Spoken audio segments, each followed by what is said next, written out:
Praise the lord. దేవుని నామానికి మహిమ కలుగును గాక. ఈ ఉదయకాలంలో దేవుని వాక్యం చదువుకుందాం. ద్వితీయోపదేశ కాండము 31వ అధ్యాయం 8వ వచనం. నీ ముందర నడుచువాడు యెహోవా, ఆయన నీకు తోడయుండును, ఆయన నిన్ను విడవడు, నిన్ను ఎడబాయడు.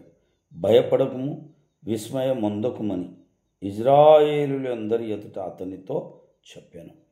ఇక్కడ యెహోషువ గురించి చెప్తున్నాడు. కనుక నీ ముందర నడుచువాడు యెహోవా, సృష్టికర్త.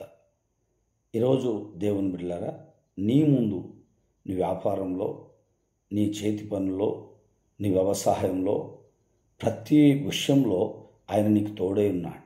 భయపడద్దు. ఆయన నిన్ను విడువడు, ఎడబాయడు. కనుక ఆయనకు భయపడుతూ, ఆయనకు భయపడాలి. ప్రతి విషయానికి భయపడద్దు. అందుకని ఏమాత్రం కలవరపడకుండా, ఏమాత్రం జడియకుండా ధైర్యంగా ఉండమని యెహోషువను బలపరుస్తూ ఉన్నాడు.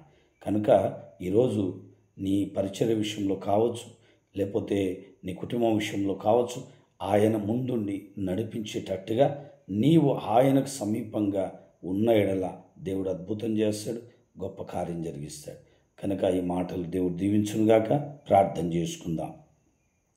పరమ తండ్రి, గొప్ప దేవుడా, మీకు స్తోత్రాలు, వందనాలు చెల్లిస్తున్నాం.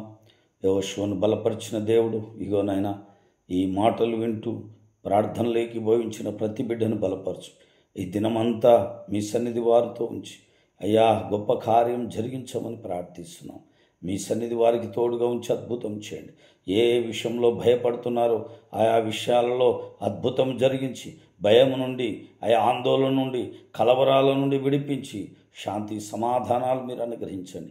వ్యాధితో, బాధతో అనేకులు నాయన బాధపడుతున్న వారందరినీ మీరు దర్శించి ఇప్పుడే నాయన ప్రతి వ్యాధి నుండి విడిపించి అద్భుతమైన స్వస్థత, విడుదల మీరు అనుగ్రహించి సహాయం చేయమని, నెమ్మది సమాధానం దయచేయమని, ఈ ఉదయకాలంలో ప్రతి కుటుంబాన్ని దర్శించమని యేసు నామములో అడుగుచున్నాము తండ్రి.